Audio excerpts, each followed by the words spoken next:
What's poppin', y'all? Welcome back to yet another Apex Legends video. In today's video, we're going to be going over Apex Legends tap strafing, right? So Respawn decided to remove tap strafing from the game. The mechanic will no longer be in the game as far as we know, okay? My name is Hock, and let's get right into this.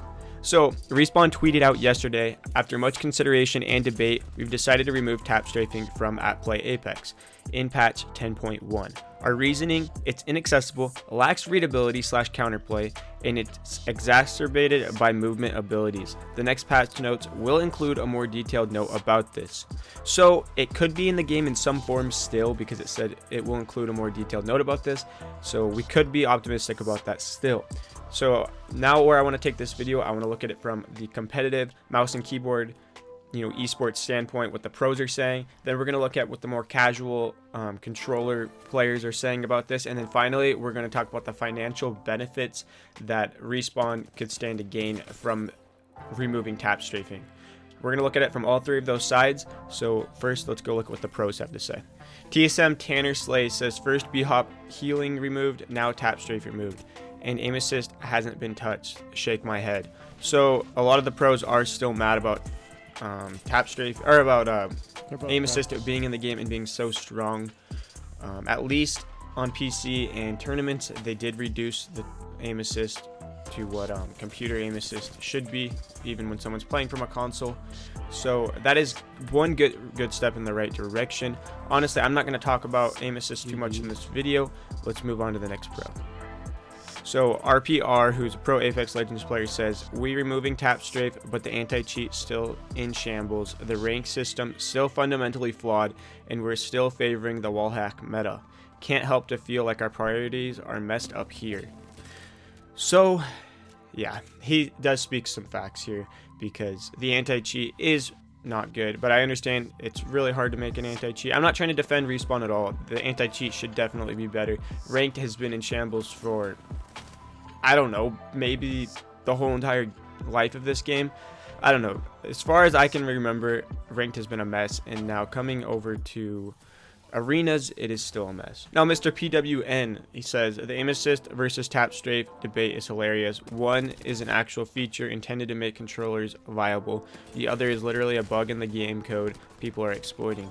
Shows you how the community really thinks.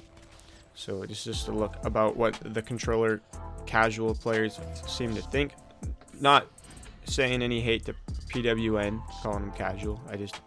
As far as I know, he doesn't compete. And he says, if tap strafing is okay, then @IcyOps is the legit #1 Valkyrie.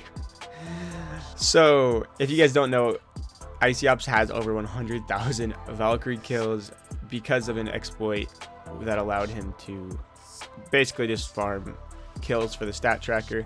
There's a whole big deal about that not too long ago. I just think it's funny that he brought that up. All right. Lastly, you guys, we are going to be talking about the financial gain and benefits from this. There's two sides to this, right?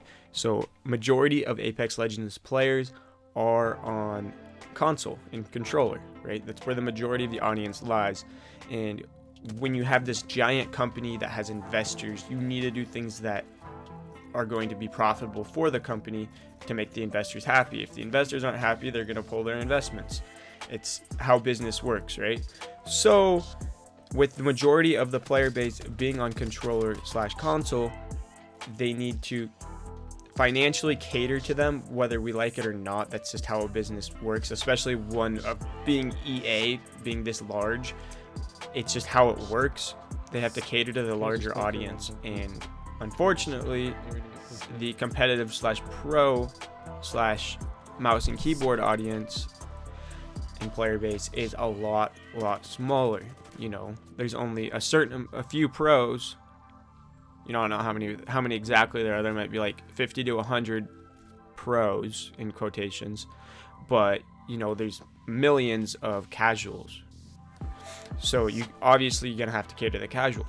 But then from another standpoint, if they're doing things to ruin the pro scene and make it bad, then that could also be losing them money. It's kind of on like a podium here, right? Where it's like one of those balance things where they're trying to balance it all out, because they make money from esports events and tournaments and stuff like that. They get viewership You know, they're running sponsors on all of that stuff. And then if you look at games like Valorant and CSGO, their main focus is competitive esports, games like that.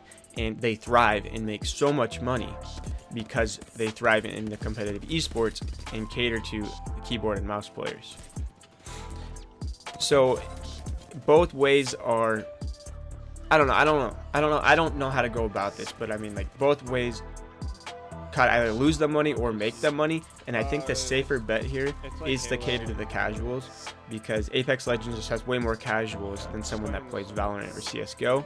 So I think that is the approach they are taking with this. I don't necessarily like it. My stance on tap strafing is I don't necessarily think it should be in the game, but I do think that there should be more things in Apex Legends that reward mechanical skill. There's not very many things that reward mechanical skill in Apex Legends. You know, 9 times out of 10, someone who's camping or has good positioning is going to win the gunfights. It's just how the game works, especially in console lobbies or with controller players being in PC lobbies. Just the mechanical skill of this game is constantly being unrewarded by these patches. So that's my hot fix, or my hot idea on this whole thing, and my opinions, along with the community's opinions. I would like to hear your guys' thoughts on this down in the comments, so make sure to hit that subscribe button, like, and leave your opinion down in the comment. Don't forget to join the Discord server, where we are offering Apex Legends coaching, Splitgate coaching, and it's just a positive community to hang out. My Twitch will also be linked down in the description with all my other social medias, and I'll see you guys later. Bye.